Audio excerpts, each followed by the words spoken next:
Hey everybody, welcome to an unexpected podcast. With me today are Rob, who we have not seen in an age, and also Mick, who we have not seen. Well, we've seen him sporadically, but he is off doing his undercover work again. And we're going to be joined by Devin, I think, soon. The reason this is probably going to be a short podcast. We may or may not do a list review, depending on time available. Or we may, who knows. It'll all come out in the editing, but we wanted to squeeze this in because new FAQs have just come out, and there are some significant things in there that require talking about before Articon. So we want to make sure episode down, got it out before everybody flaps off to Articon to try their new list. May or may not have been neutered by this new FAQ. But first, we need to talk about the really important Lord of the Rings SBG news, and that's to get everybody's opinion on the most important question of the day. People who use dice with a picture on one side, should they be ostracized from the SBG community, or should they first be beaten and then ostracized from the SBG community? Mick, what are your thoughts on that? So, just so we're clear, I think, first of all, people shouldn't use dice with sides. All of the dice should be entirely round. This way you will never end up having a side that you have to take. And so Interesting I perspective. wouldn't Thanks. necessarily want to take a side in this question. All right, Rob, what's your opinion on this? No, I'm a big proponent of the symbol on the one. I think it's the only way that you can really use six-sided dice with symbols, but preferably in Lord of the Rings, I like to take my dice with symbols on the one, but have them be D20s. So that's how I like to play. Anybody who does anything different, beaten and ostracized, absolutely, no question. What do you think about symbols on three? Well, I mean, why stop there? Why not have the symbol on a different dice on a different number every time? Just let your opponent guess. Right? I mean, isn't the 3 pips a symbol anyway? But I mean, they're technically all symbols, aren't they? Though. So yeah, just as far as my thoughts go, I have no problem at all with folks who use symbols on 6s. I have innumerable dice with symbols on 6s, and I use them all the time. I do sometimes get a little fussed by people who put symbols on 1s, but I get used to it. However, I have on more than one occasion bumped into somebody who was attempting to use dice that some dice had symbols on 1s and some dice had symbols on 6s, and those people, for the record, should be taken out and shot. No, that's too quick. Thrown out a window, very high window. Also, this here is a round dice, and it has a symbol on the 6 written by me is GBHL. There you go. If you want to go bowling, just throw that across the table and see where it lands. There's actually some sort of a heavy thing inside, so as you roll it, it tends to land on somewhat of a side. Yeah, I don't think I can take a position on that, Mick. Yeah, I remember until fairly recently, I mean, when they GW released the Minas Tirith dice that had the proper symbol on a 6, but the only ones you could get before officially had the symbol on the 1. And so I got them for collector's purposes, right? Yeah, exactly. Yeah. And then I would always, when I would play with them, and it was, the one game I used them, I would throw it and see the tree and get really excited and then realize, oh no, that is actually one. That is totally backwards, and I hate these dice, and I want to jump out a window. Well, now you can use both at the same time, and if you play me, be shot. All right, so that being said and that being resolved, I think we can jump into the FAQ. So I'm going to share my screen and put this stuff up, and we'll go through this stuff one at a time and see what they say. So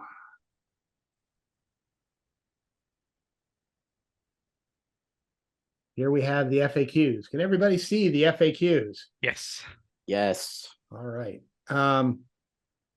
So this has been one of the more impactful FAQs we've gotten in a long while. This has been like the biggest FAQ in like the last 20 years. what it lacks in volume, it has made up in significance. I mean, this is kind of what everything that you want out of an FAQ. Few things, but all of them addressing real problems Yeah. comprehensively, Well, right? except this very first Except this one. Right. Question: if Legolas uses his deadly shot special rule to hit any target on a 2+ and then rolls a 1, can he use a point of might to turn the 1 into a 2 and therefore a hit? Answer: yes. Well, glad that one's been resolved. Well, depending on what kind of dice did he use, was the symbol on a 1 or was the symbol on Yeah. a 6? Can he turn okay. that tree of Minas Tirith Yeah. into a 2? Exactly. All right. That was actually a question that people did ask a few times on the internet. Yeah. Yeah. Okay. Next question: is the Great Beast of Gorgoroth a battlefield target or a siege target? As it has the monster keyword and is not mentioned in the list of siege targets, it is a battlefield target. Its Howdah is also a battlefield target. All clarification on battlefield and siege targets is useful and welcome because there is a non-exhaustive list of what is in each category in the book, and there are enormous differences in the treatment of the two when you shoot at them with a siege weapon, and therefore there are huge knockdown, drag out brawls over what fits in which category. So at least one of those things has been taken off of the list of things to fight about. Now we can still fight about whether a battlefield target, if you're shooting at a battlefield target, you can scatter onto a door because it's listed as a battlefield target in the rulebook. I do love that apparently it operates on a bell curve where you've got Great Beast, Mamek, and then Smaug, right? So, yeah, that's right. It's which one of these is the siege target? Yes, siree. And then, Balrog. Yeah. The tiny little Balrog looking up enviously at Smaug. Let's see here. Okay, so I think, let's see, do we have anything new in the errata in this? No. No, we don't. And No, we're that was a done. pretty quick one. Yeah, okay, so I think Defense of the North. We have a few here. I believe you stopped sharing. Matt. Oh yes, let me solve that problem. Like a t-shirt, bro. Thank you. But is it a 1 or a 6? It's actually 6 t-shirts. I'd have to turn around and see how many pips are on my back. On the other side. Fair enough. All right. So the next one. Question: what exactly can Grimbjorn, and as a result Bjornings, be allied with outside of the Bjornings Legendary Legion?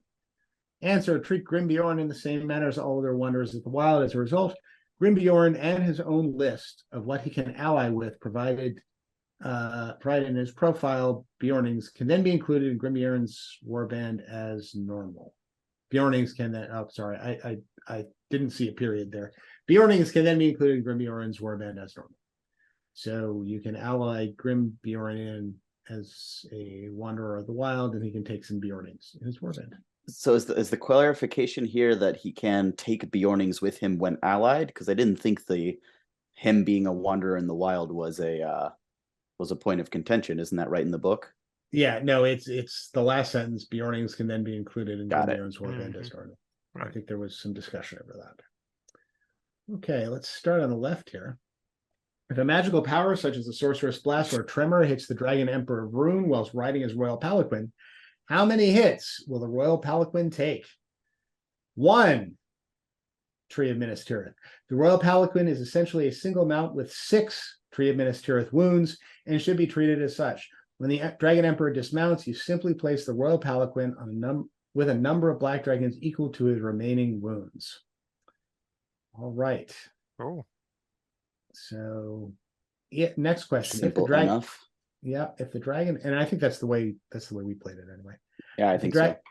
If the Dragon Emperor of Rune dismounts either normally or as part of his heroic combat, can the black dragons that replace the Royal Palanquin move themselves during that move or heroic combat? And the answer is no. This is not how I played it, but okay.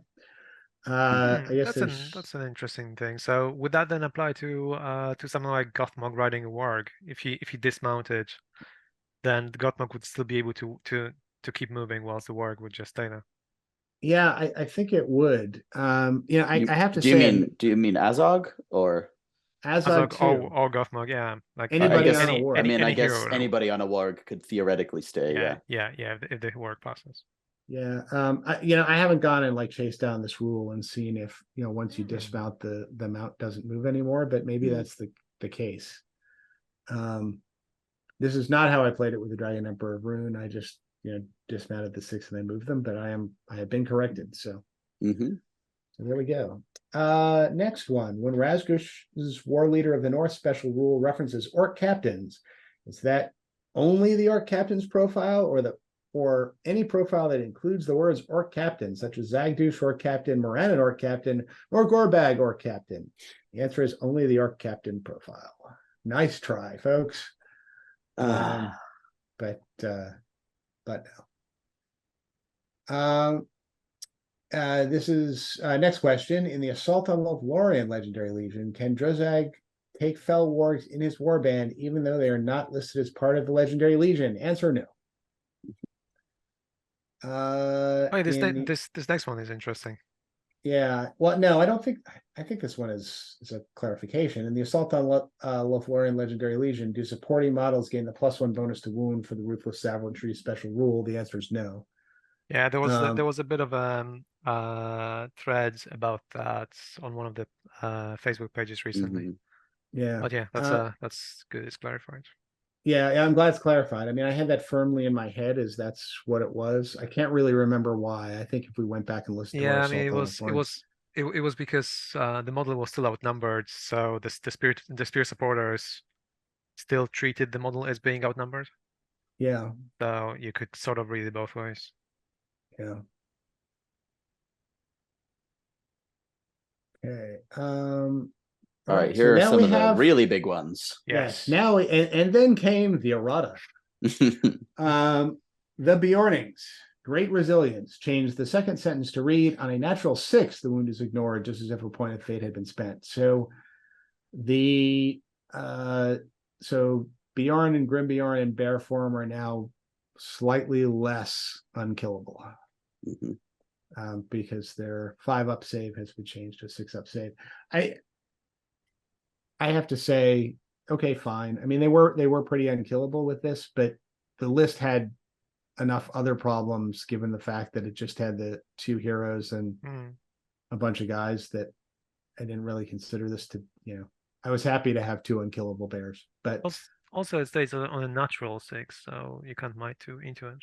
you can't might to it. Yeah, that's interesting, but a good point. All right, now Do we think that this is going to substantially hurt the list? I don't think it no, I substantially don't think hurts so. the list. Yeah, Because I don't think this changes all that much in terms of how it's going to perform. Yeah, yeah. you either get eaten by the bears or you manage to quickly Yeah. enough kill everything else. Yeah. Yeah, I mean, maybe against siege engines, this is a little bit more punishing for them, but Yeah. I mean, the other situation is when they're massively outnumbered, right? And there's a whole bunch of wounds coming in. They're only sloughing off 1/6 of them instead of 1/3 of them. But I mean, this is a slight nerf to a list that wasn't particularly competitive to begin with. So this gets a shrug from me. I mean, I think bears have been plenty competitive, depending on what points you're playing, but it definitely gets a shrug from me in terms of, I think this probably softens them a little bit, but doesn't, I don't think it changes the power level in any meaningful way. No, I think you're right. I mean, they have one, I mean, they win games, but in my experience, at least, they seldom win tournaments because it's too easy to kill everything else in the list and kind of bait the bears around. But yeah, I think that's right. Yeah, I remember last year, like top tables of Articon, there was always like a few bears in like the top 12 tables or something like that, but like they never made it to them. So I think there was like 1 in top 10 in the end. Right. Yeah. Yeah. I mean, I played against this list a whole bunch of times. I don't think I've ever lost to it precisely because of that problem. Although I don't think I've played like, Contest of Champions or something like that where where I'd have a real problem. Right. I mean, I also think this is a very skill-based list anyway, right? And the people who are doing well with it were just good players who knew how to get the most out of it.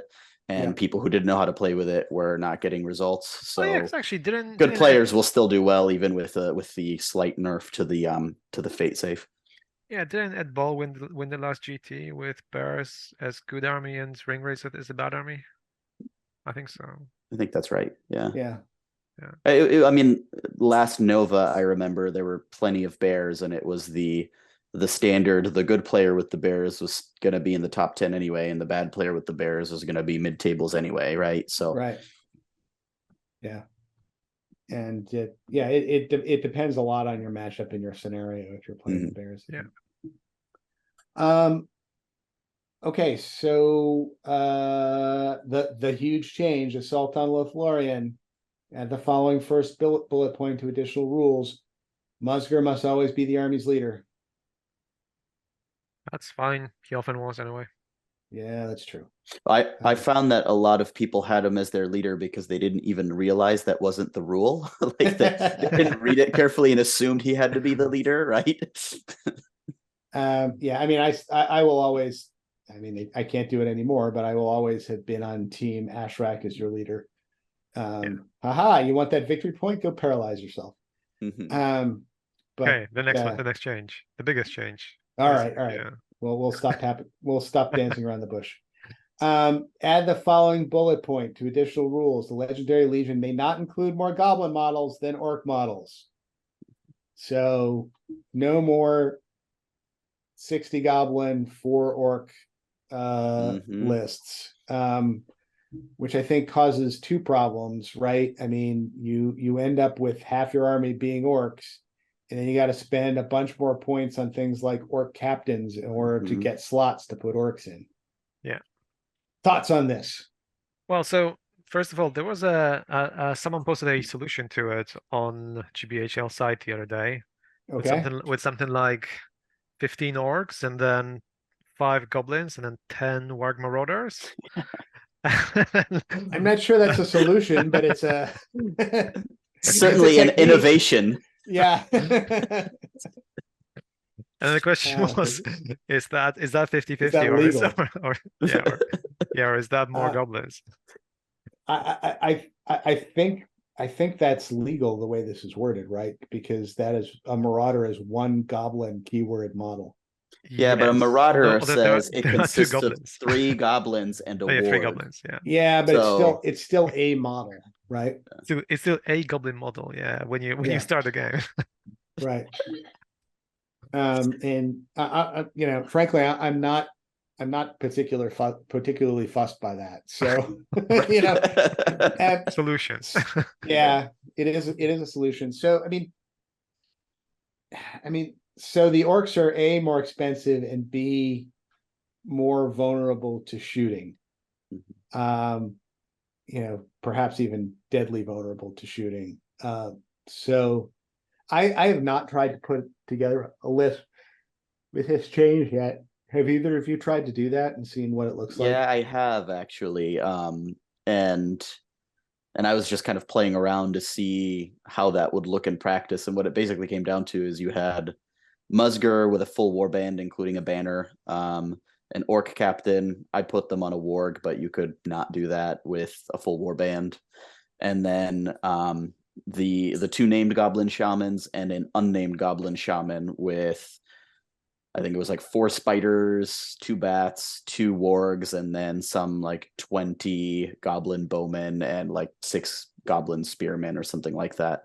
So it was smaller numbers and definitely more balanced, but still had a ton of goblin bowmen in it. To get around it, I ended up seeing that I had to use more of the beasties than the orcs, more so to like bridge the gap, right? So once you got your Musger and your orc captain to get a critical mass of orcs and then filled up goblins to match, there's usually some points left over. Well, I'm talking at higher points, obviously.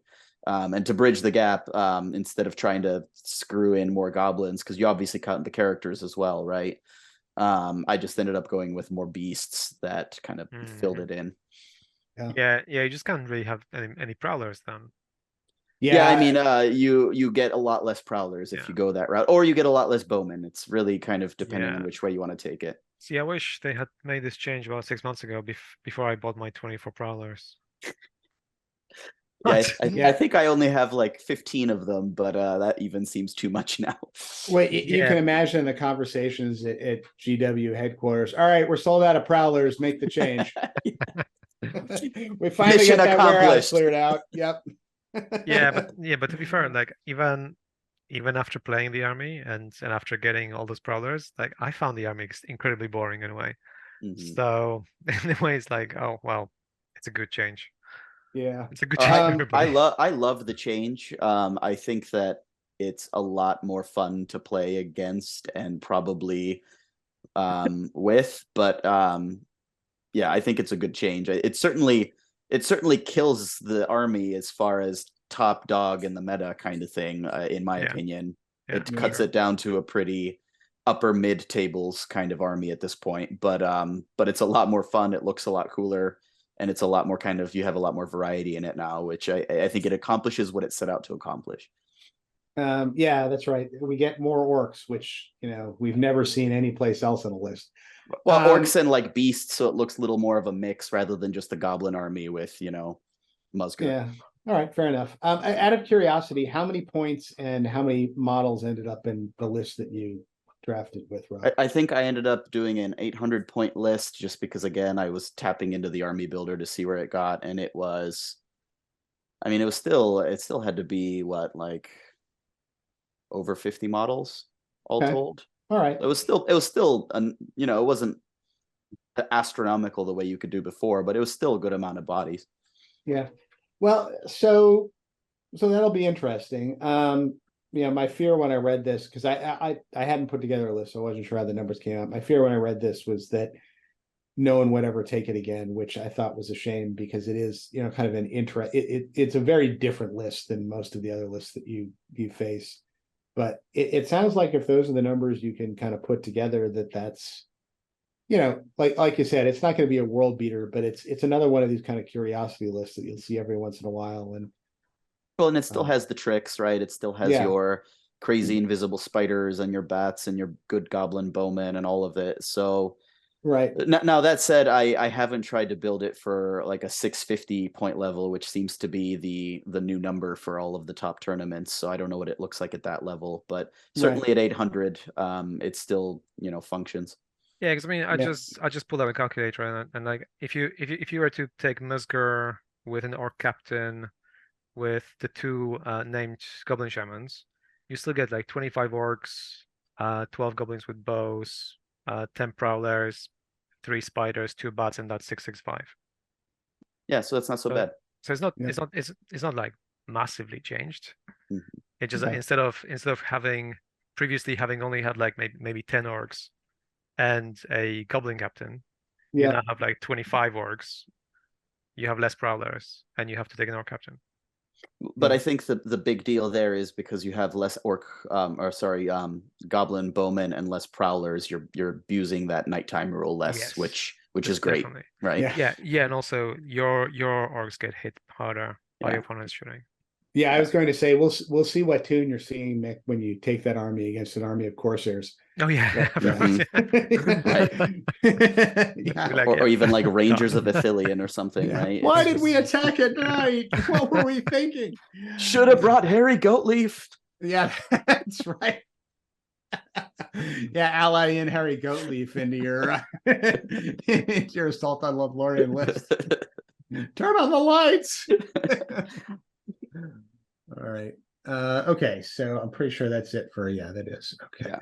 But I mean, arguably that is one of like the 2, maybe 3 biggest changes in the FAQ, and certainly is going to have a competitive impact. Absolutely. Yeah. That's going to be a change. Okay, so come to Warren Rohan. Yeah, there's the second one. Yeah, and this is also in the errata, page 95. Assault on Helm's Deep, break the walls. Change the first sentence to read: Isengard Ballistae from this army list may re-roll results of 1 to hit and scatter during the shoot phase. So we've gone from re-rolling everything to re-rolling ones, which is Poison. another kind of game changer for this this list. That's massive. Yeah. And I shed no tears over this. Nope. This was a list that was very little fun to play and no fun to play against. I shed a great many tears, just all of joy. Yeah. Yeah, So I mean, I played go against this list at a tournament I went to, like a local event last weekend or 2 weeks ago or whatever. And I played against it with 3 ballistas. It was at 650. It was Articon practice in the hands of a really good player. And the really good player didn't even particularly roll very well with his ballistas, and it still felt like there's just nothing I can do to win this game. Like we did to the death. So I was like, all right, well, at best I can get a draw here if he just happens to not kill enough of me with shooting. But that's pretty much all I can play for here. And chances are I'm going to take the minor loss because he'll break me and I'll hide my banner and that's it, right? And that's exactly what happened. So I don't think I had any fun. I don't think he had any fun. I mean, we had fun like bantering or whatever, but the game itself was basically formulaic and it was not Lord of the Rings. Yeah. And that's a pretty standard experience against and with this army pre this FAQ. And I'm really curious to see how and whether this army continues to show up. And I saw somebody was putting a list around the internet that I think it was post errata that was this legendary legion with no ballistas and three bombs, which I thought was pretty amusing. Actually, I saw Excellent. someone put 4 ballistas instead. Because they figured, well, if we're not gonna be able to re-roll 2 ballistas, just play 4. That's right. We're gonna double down. The answer to this conundrum: more ballistas. Yeah, I don't know. Maybe that's the answer. Who knows? But I mean, I hated this army from the minute it came out, and through every kind of half nerf that it's received since then, and now finally I can sleep at night. Yeah, but like just the whole idea that in this game you have armies where like it's a skirmish game, and you have armies where someone brings a trebuchet and then snipes with these gigantic rocks into like almost headshots with these massive rocks. Yeah, and it's as likely to hit as any trained archer is. Yeah, I don't know why siege engines aren't just for narrative play, honestly. Yeah, like, that's kind of where they belong, right? They should just be allowed in sieges and nothing else. I don't know. I mean, I don't have a problem seeing them on the battlefield. I guess they're fun. I don't think they've quite captured what they want to capture yet. And I really think that the answer may be to make them cheaper, slightly cheaper, and make them fire every other turn. Because there is no way that the siege engine is firing as fast as like my elven bowman over here. That's a very trained crew right there. That is a very trained crew. Yeah, exactly. You think it takes at least a little bit of time to lever that 12-foot long piece of steel back onto the ballista and get it cranked down. But for me though, casually, that's fine. You're playing for fun. You usually don't have a time limit, but when it comes to competitive games, I just find siege engines make the game drag because there's so many rules, and by this point there's so many FAQs and nobody really knows how they work, and then you're always arguing about who gets knocked down, who gets primary hit, and you spend more time arguing over the siege engine just mechanically than you do playing the game, and that just drives me nuts. So the one thing that is reasonably clear is that you need to make sure that nobody's within 2 inches of anybody else, but at least one person is within 3 inches of all your heroes. And the amount of time that gets spent on that is not fun. You meticulously measure out every little micro movement, and you're like, I hate myself right now. Yeah. Right. Like, well, I mean, this is a product of how the siege engines in the game don't work the way real siege engines did, because I mean, engines showed up on battlefields. It was a real thing. It was, they were used primarily for sieges, but there are plenty of accounts, even in the pre-gunpowder days, of these things showing up in battlefields and being used to effect on battlefields. But the answer was not, okay, everybody spread out in a skirmish line. Right. The answer was, we close quickly. Generally, the ones that you were seeing historically that weren't specifically for sieges were kind of like the Roman Scorpio, right? Which is a little bit like the Avenger bolt thrower, or maybe even the little dwarf ballista. You weren't genuinely shooting trebuchets at blocks of troops, right? So it did happen on rare occasions. Right. And there's a couple of historical examples of this. One was in Greece against Alexander's father, Philip, where he lost a battle because he basically charged a battle line that had a whole bunch of siege engines like up on cliffs behind him that were like firing over the heads of the troops. And they showed up in other battlefields, mostly to little effect. But I mean, I suspect that the reason they were there, the reason they were there was basically to provoke an opponent into a charge. Mm-hmm. And that's how they should be. But yeah, they were not precision instruments. It's not like these things were like targeting the general, as they always seem to do here. But well, in my game, they did literally the opposite, because if I charged in, everyone would die. Yeah. And then when I got there, they would just shoot their own combats, and nobody is winning. So yeah, I mean, the problem with them historically was rate of fire. And that's not reflected here. All right, shall we progress to scouring the Shire? Is there? I mean, there must be something here, but there is. During a turn, can Lotho Sackville-Baggins use his considerable wealth special rule? During the turn can he use his considerable wealth special rule, and how long do the effects last for? Answer: the first bullet point says Lotho can use it when an enemy model declares a charge against him, and the other two can be used at any point in a turn. In all cases, the effects last until the end of the turn. I confess, I know this rule prevents you from being charged. I can't remember what else the considerable wealth rule does. Are any of you? I actually ran into Lotho Sackville-Baggins. Is he the one that can he like boost fight or something, or is that a different one? I think he boosts fight, but only for the evil ones. Trying to see if I've got Scouring of the Shire. All right, I don't have my books here. I've got my book. Hang on. We'll get to the bottom of this. So now Matt's going to shower to scour. All right. Were you talking about the Scouring of the Shower? Yeah. Let's see here. Page 51. I did a little scouring of my shower this weekend. Oh, by all means, do share. Had to clean up. You mean you had a shower this weekend? Did a good old little scrub on the walls. Scoured it real good. All right. So here are the bullet points for considerable wealth. First bullet point: when an enemy model declares a charge against him, Lotho may spend a will point to pay them off. Roll a d6. On a 1 or 2, the model may charge Lotho as normal. On a 3+, the model stops 1 inch away from Lotho and may not charge.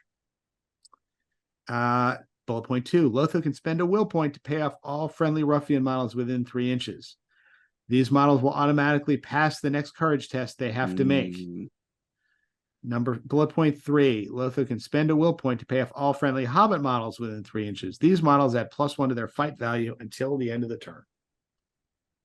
So we piecemealed it. Nobody knew every part of it. Yeah, exactly. All right. So 2 and 3 can be at any point, whenever he wants to. First bullet point: when a charge is declared against him.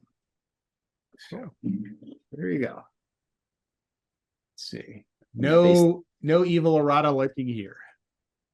Based on the reading of the rule as you read it, that seemed pretty clear to me anyway, but I guess somebody was... Well, the middle one was less than clear when you needed to declare the courage.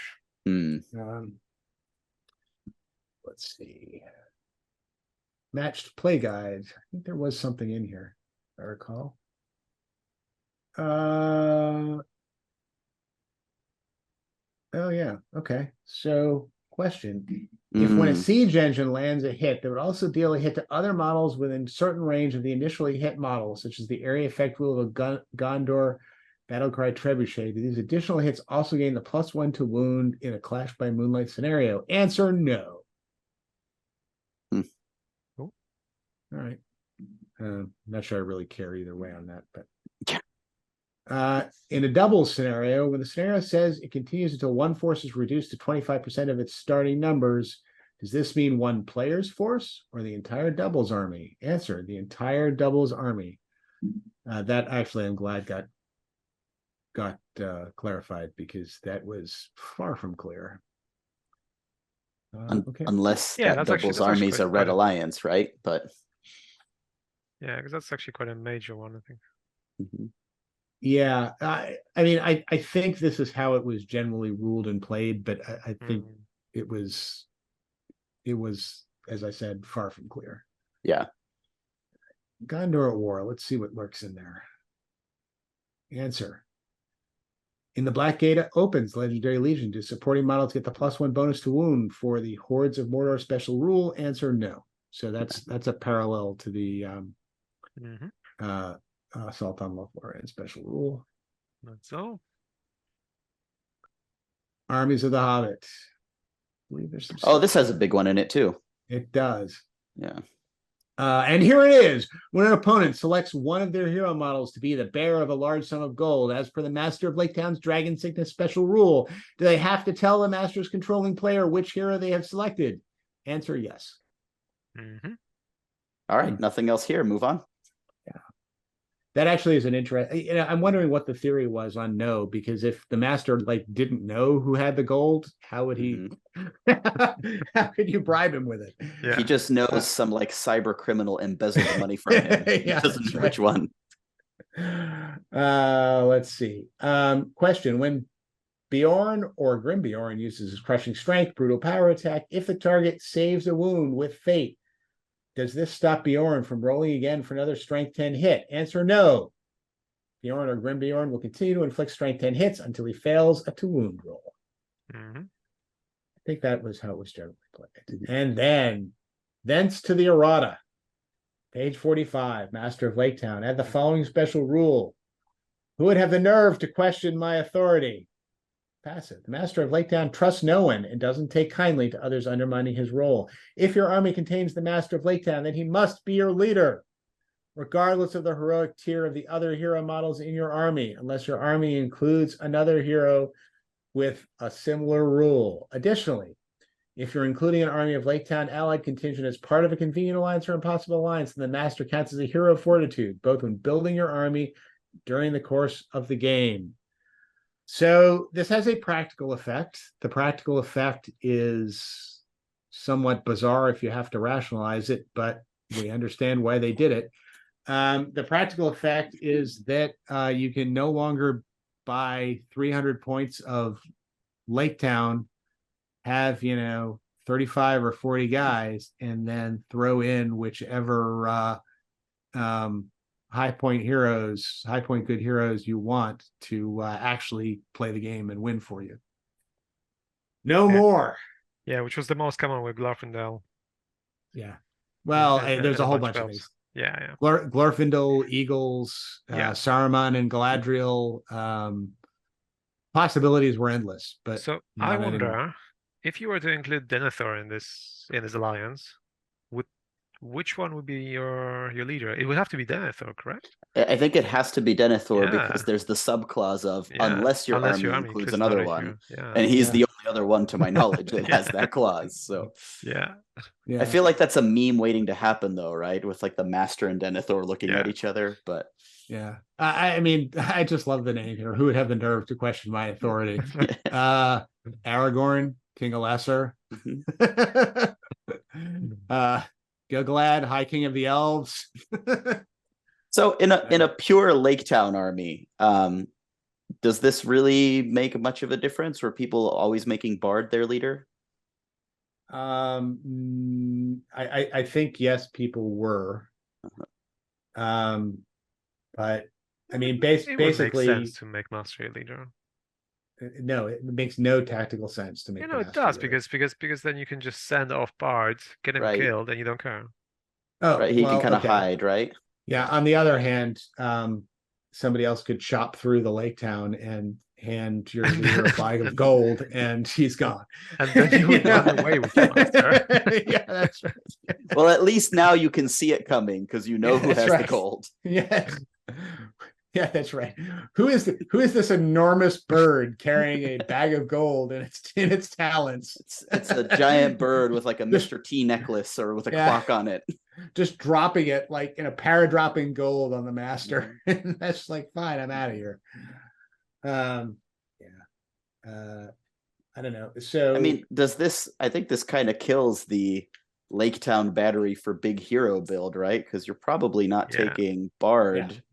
And if you are, you're just gonna say, screw it, I'll play pure Laketown or Yeah. Green Alliance, right? yeah, that meta is dead. And Not unhappy about that either, to be honest. That was pretty well, annoying I too. mean, the only reason I'm unhappy about it is because I was starting to convince myself that was almost like the only competitive good build. There have been a couple other competitive builds. So now there are no competitive good builds. I mean, there's a couple, but they're kind of edge cases. I think the most competitive good build is Easterlings. You just have to, shift your perspective. You just have to paint them differently. You have to paint just them have in to- cheerier colors. You just have to see it from Sauron's viewpoint.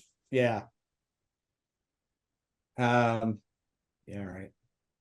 So Well, all right, that's three major meta killing armies dead. That is quite the red wedding already. Yeah, all right. RSVP Army of Laketown. All right, so let's go to the rules. Do you mean RIP? No, I'm pretty sure it's RSVP. I'm pretty sure it's RSVP. There are some people, there are a few listeners out there who will get that reference. But all right, if a model making, all right, so we're in the rules now. If a model making a dual roll would have a modifier applied to their roll and they choose to re-roll due to the effect of a banner, special rule, or some other effect, does this modifier also apply to the re-roll? Answer yes. Pretty sure that was always the case. Pretty Yeah, sure I'm trying to find a situation I've in my never heard mind. this question asked Right. before. Yeah. But okay, now it's been clarified. Question: if a hero has declared a heroic defense and would normally be wounded on a 6/4+, then do both rolls now have to be a natural 6 as per the rules of heroic defense? Answer yes. This is not how I played it. But also, this is actually opposite of what the rulebook says, I think. Well, that may have something to do with why it was not how I played it. Yeah. Yeah, I remember saying that, if it was a 6/4, you couldn't use might to adjust the die roll because it still had to be natural, but you still got the 6/4. But no longer 6/4s become 6/6s. Yeah, a little more value to an already very valuable heroic action. Yeah, Mick, tell us if this is another one of those errata masquerading as an FAQ. All right, next question. Yeah, so that's the thing. Like yeah. here the rulebook actually specifically says if the hero would usually have been wounded on a 6/4, 6/5, or 6/6, then they will only be wounded if both rolls are natural. So essentially this errata, well, this FAQ just changes a 6/4 into a 6/6. It's an errata and FAQ clothing. Okay. So I imagine that the intention was that it was meant to say 6/6, but it's not what it actually was saying, and then they're just clarifying that. I guess. Yeah, maybe. Well, I mean, it was a pretty long sentence in the heroic defense clarifying for 6/4, 6/5, and 6/6, and it just said it has to be natural rolls. Yeah, I agree with your reading, Mick. There's no way to square that Yeah. rules thing with this FAQ. But that's hardly the first time it happened. Reference being able to black dot a horse and the rider not being able to resist, which is also specifically the opposite of what it says in the rules about how it's supposed to work. Sometimes it goes like that. I just recently had a tournament game where Witch King actually managed to dismount all 3 of my Rohan heroes in like over 3 turns. Ah, was yes. so annoying. Well, it's a good thing that Rohan heroes are just as good on foot, right? Yeah. Yeah. Right. The Black Breath, notoriously deadly to horses. Yeah. Okay. So next question. Can a monster that has been immobilized, transfixed, still use brutal power attacks? Answer no. Boy, I'm curious why that needed to be clarified, but I'm with you on that one. yeah. Okay. If a hero with a two-handed weapon rolls a 6 in their dual roll, which then suffers a -1 penalty due to the rules for two-handed weapons. And they use a might point to boost the rolls back up to a 6. Answer yes. The roll has essentially been changed from a 6 to a 5. And so the might point can be used to boost it back up to a 6. Always played it that way. Never heard of it being played any different. I mean, I don't like it, but I certainly knew that that was the case. Yeah, Well- well, I did come across a few people who didn't play it that way. I mean, I guess the theory would be if the hero was dumb enough to take a two-handed weapon in the first place, that he wouldn't be smart enough to think of using a point of might to raise his 5 to a 6. But I guess, but yeah, that argument failed. I guess he is smart enough to do that. Does a piercing strike special strike increase the model strength for the purposes of special rules such as monstrous charge? Answer no. Piercing strike only increases the model strength for the purpose of making strikes. This is not how I played it, because if and I remember having to look this up at one point. And I can't remember where. Oh, I know what it was. Well, her strength changes it for her. Heroic strength does. Yeah. So where this came into effect was Your eagle with an axe? no, it was a chariot. It was a chariot monstrous charging another cavalry. Because in order to get the there was something in the strength interaction. I'm gonna have to look at this because it was the chariot, and I think I think it was a ring wraith it was charging, had equal strength. And then I couldn't knock it down unless I pierced. So I pierced. Yeah, because that's the monstrous charge special rule. So Right. So chariots don't have just normal cavalry charge. They have monstrous charge. And for that, you need to be they higher knock strength. down. Yeah, they knock down foot, but I think they knock down cavalry of lesser strength. Is that what the rule says for monstrous charge? Nick? Yeah, so this model will knock to the ground any model that it charges or subsequently charge it, including cavalry or monster models with a lower strength value. With a lower strength value. So that was the problem. After modifiers. Right? Yeah, so I had charged a hero chariot with strength 4 into a ring wraith with strength 4. And after quickly running the math, realized I had to pierce in order to knock him down. But I guess I can't do that anymore because it only increases the model's strength for purposes of making strikes. Yeah, so essentially... Excuse me for just a second, guys. I'll be right back. So essentially a chariot with strength 3 still gets the charge bonus of +1 attack against cavalry. Right. But then if the cavalry is also strength 3 or 4, you don't knock them over. Right. So what that means is that the hero chariots don't knock over heroes. Mounted heroes. Yeah. And normal chariots basically don't knock over any cavalry. Right. Correct. Which was a bit of an oddity that I thought I had solved by piercing, but I guess I was cheating. Yeah. Oops, in fact, like your hero chariots wouldn't even knock over Warg Rider. Correct. That's weird. Also correct. I sort of always thought that if you were a chariot, you would just knock over cavalry. Yeah, I thought that too, and then I took Khan to a tournament and read the rules and was like, "Oops." I think that may have been in the previous rules though. They just knocked everybody over. Yeah. Okay, so in a scenario where you deploy your army in a corner, such as divide and conquer or storm the camp, which table edge counts as the player's board edge for the purposes of deploying a siege edge? And answer: the player who decides their table edge first may choose any table edge touching their deployment zone as their table edge. However, in these scenarios, a siege engine must still be deployed in your deployment zone as normal. So I think this really matters for siege the camp, storm the camp. Yeah, and this other one, divide and conquer.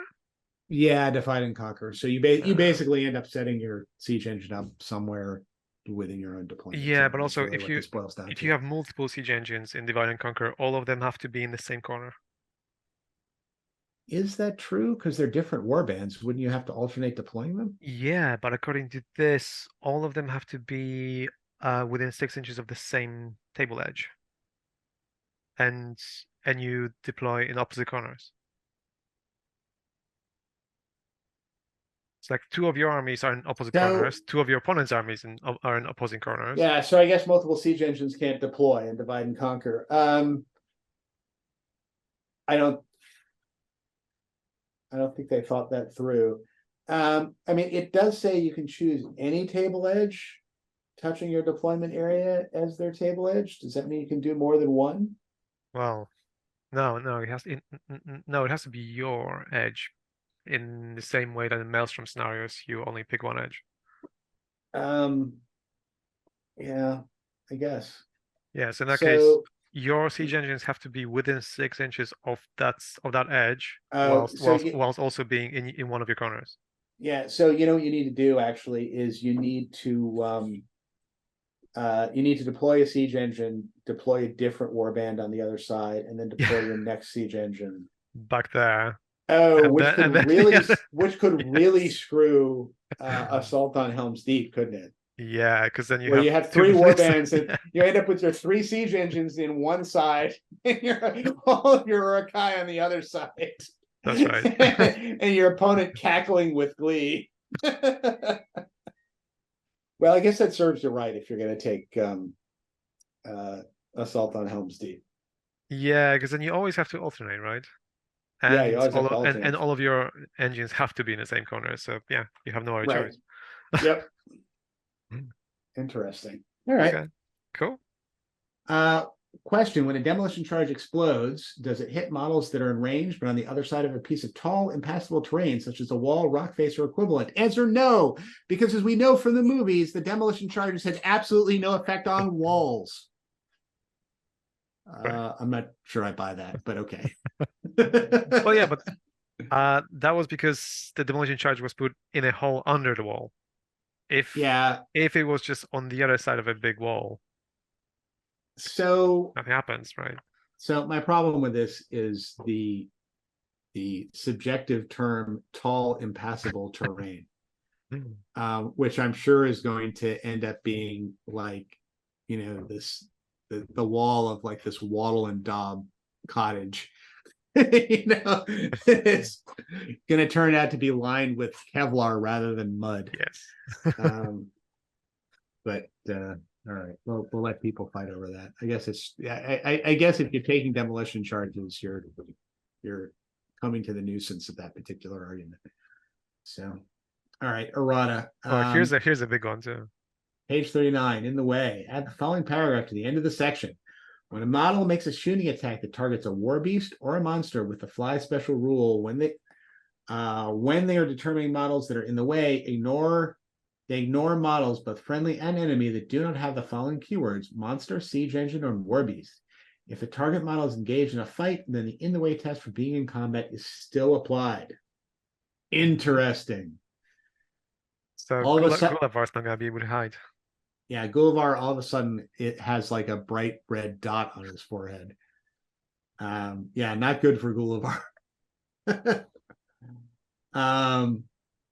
Yeah, targets a war beast or a monster with the fly special rule. Well, but this answers the issue that people have had for the last 20 years, where you would have the old fell beast model, and people would go, "Oh, can I shoot at it?" Because of the way it was positioned, or like you would have the new fell beast model, and some people would just model it landed because that gave you in the way. Yeah. I mean, I'm as guilty as that as anyone else remodeling my fell beasts to get the benefit of cover, and it's still useful, by the way, because it means you can like get cover from behind walls, which I don't think this affects. This is just friendly and enemy figures. So you can still hide behind that 3/4 inch high wall. I guess you could, yeah. But it's still better than nothing. Yeah. No more hiding Gullivar behind 3 ranks of troops and then using him to jump over the lines. Yeah, although it still doesn't answer the question, what about the old metal Rangers of Gondor, the ones that were kneeling? So remember, you were able to have like the ones that were kneeling were Front rank kneel and you yeah, can yeah, shoot so over. they were significantly lower. Yeah, no, that's still there. Yeah. Or like you were able Yeah. to actually hide them behind a rock and shoot from behind the rock, but when you were able to be hit. All right. Yeah. I mean, look, these are all questions inherent in the way they do line of sight. Yeah. That is, I view of a very small inanimate object as opposed to just saying if you cross a friendly model, it's in the way. So this is an improvement in that because this basically is saying if you cross a friendly or enemy model against a certain type of troop, it's not in the way. I'm fine with that. It's clean. It's easy to apply. Yeah. But it certainly doesn't solve all the in the way problems. Okay, and we're done. Battle companies, which this is a competitive podcast, so we're going to ignore it. Quest of the Ring Bearer. I don't think there's anything in here. Yeah, there's nothing in here. And yeah, there's nothing in Fall of the Necromancer either. So that's it. Yes, major changes. Yeah, so major changes. And I think I think given the time available and that Rob has Accidents. yeah, Rob has exited stage left. I think we are going to call it at this point. He's scaring the shower at the moment. Yeah, that's right. Something crawled out of the shower when he tried to scour it. So I think we'll end it here. So Mick, it was great talking to you. Yes, and I will see you in about a week and a half, sir. That's right. In person. And we'll be doing some live podcasts from Articon because I think everyone is going to be there. So we will, I think for the first time ever, all of us will be in a room. I think so, yeah. And also if you see any of us, come and say hi. Love to chat. We would love to chat. We always enjoy talking to listeners. And please tell us all the things that we've screwed up and done wrong. Because we love hearing about that. So, all right. So sorry, no list review this time. I thought we were gonna have time for it, but we ended up talking. I think this is like the first episode in like 120 episodes without a list review. Without a list review. All right. So maybe we'll do well. No, that's not true because I don't think we did list reviews during the Articon episodes last year either. Oh, that's true. Yeah. Yeah. I think we're gonna have to go on a list review hiatus for a couple of weeks till we get back after Articon and we'll go from there. All right. Cool. Bye, everybody. Bye, everybody.